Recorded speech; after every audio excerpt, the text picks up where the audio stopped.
আসসালামু আলাইকুম everyone, welcome back to my channel. আজ চলে এসেছি আরও একটি রেসিপি নিয়ে। আশা করছি আমার আজকের এই রেসিপিটাও আপনাদের কাছে ভালো লাগবে। আমার আজকের রেসিপি হচ্ছে আলুর কাবাব। অল্প কিছু উপকরণ দিয়ে আর খুবই সহজভাবে চটজলদি হয়ে যায় এই কাবাবটা, আর খেতেও অসম্ভব মজার হয়। যারা ট্রাই করেননি একবার হলেও ট্রাই করে দেখতে পারেন।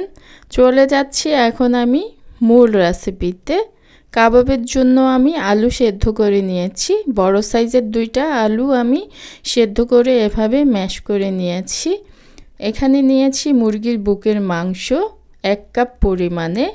আমি মাংসগুলোকে আদা রসুন বাটা আর লবণ দিয়ে সেদ্ধ করে নিয়েছি। সেদ্ধ করে আমি একটু এভাবে ঝুরি করে নিয়েছি মাংসগুলোকে। এখন দিয়ে দিব এখানে আমি পেঁয়াজ কুচি 1/2 কাপ পরিমাণে। ধনিয়া পাতা কুচি দিয়ে দিচ্ছি এখানে 1/4 কাপ পরিমাণে। এখন দিয়ে দিচ্ছি আদা রসুন বাটা 1 চা চামচ ভরে আমি দিয়েছি আদা রসুন বাটা। দিয়ে দিচ্ছি লবণ স্বাদ মতো। মরিচের গুঁড়া দিয়ে দিচ্ছি 1 চা চামচ। ঝালটা যে যেমন খেতে পছন্দ করেন সেই অনুযায়ী দিলে হবে। হলুদ গুঁড়া দিয়েছি 1/4 চা চামচ। ভাজা জিরা গুঁড়া দিয়েছি 1 চা চামচ। গরম মশলা গুঁড়া দিয়েছি 1/2 চা চামচ। আমি শাহি গরম মশলা গুঁড়া দিয়েছি। আর এখানে নিয়েছি পাউরুটি। আমি 20 টাকা দামের একটি পাউরুটি পুরোটাই দিয়েছি। আর একটি ডিম দিয়ে দিয়েছি, বাইন্ডিংয়ের কাজ করবে রুটিগুলো। সব কিছু এখন ভালোভাবে আমি মাখিয়ে নিচ্ছি। আমি ঝালটা একটু বেশি দিয়েছি কারণ এই কাবাবটা একটু ঝাল ঝাল হলে খেতে বেশি মজার হয়। সব কিছু আমি মেখে নিচ্ছি। এখানে আমি আরও 2টা উপকরণ দিব। সব কিছু মাখিয়ে নেওয়ার পরে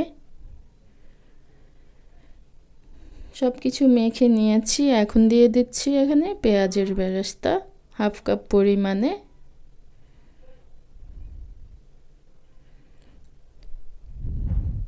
এখন আবার আমি একটু মাখাবো। মেখে নিয়ে এখন দিয়ে দিচ্ছি ঘি দিয়ে দিচ্ছি এখানে আমি 2 চা চামচ পরিমাণে। ঘি দেওয়াতে এই কাবাবটা বেশি মজার হয়। খুব সুন্দর একটা ঘ্রাণ আসে কাবাব থেকে।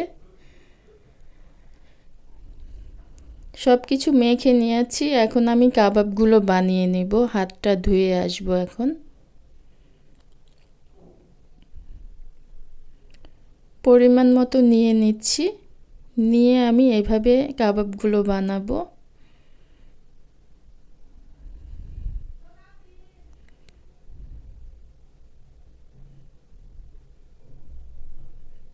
সবগুলো কাবাব আমি এভাবে বানিয়ে নেব। খুব সহজে কিন্তু বানানো হয়ে যাচ্ছে। সবগুলো কাবাব আমি বানিয়ে নিয়েছি, দেখতেই পাচ্ছেন এইগুলো কাবাব আমার হয়েছে। এখন আমি একটি প্যানে ভালো করে তেল গরম করে নিচ্ছি। তেল গরম হয়ে গিয়েছে, এখন আমি কাবাবগুলো দিয়ে দিচ্ছি।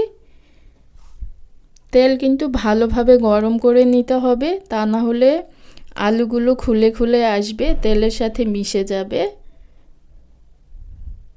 মিডিয়াম আঁচে রেখে কাবাবগুলোকে আমি ভেজে নিচ্ছি। এক পাশ ভাজা হয়েছে, খুব সুন্দর কালার এসে গিয়েছে। এখন আমি উল্টে দিচ্ছি। উল্টে পাল্টে এভাবে কাবাবগুলোকে ভেজে নিতে হবে। চুলার আঁচ কিন্তু কমিয়ে দেওয়া যাবে না। যেহেতু আলুর কাবাব তাই উল্টে পাল্টে ভেজে নিতে হবে।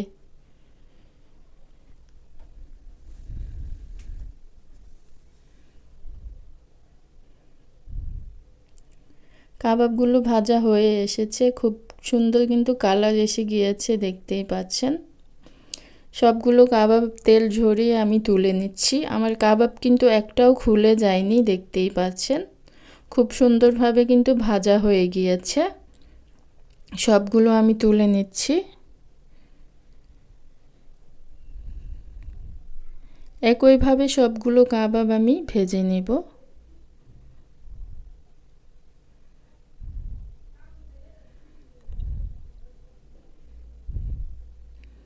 সবগুলো কাবাব আমি তুলে নিয়েছি। মাশাআল্লাহ, দেখতে যেমন সুন্দর হয়েছে, খেতেও কিন্তু আলহামদুলিল্লাহ অনেক বেশি মজার হয়েছে। আশা করছি আমার আজকের রেসিপি আপনাদের কাছে ভালো লেগেছে। ভালো লেগে থাকলে প্লিজ একটি লাইক দিয়ে দিবেন। আর যারা এখনও আমার চ্যানেলটাকে সাবস্ক্রাইব করেননি, প্লিজ সাবস্ক্রাইব করে দিবেন। আজকের মতো এখানেই বিদায় নিচ্ছি। সবাই ভালো থাকবেন, সুস্থ থাকবেন। আল্লাহ হাফিজ।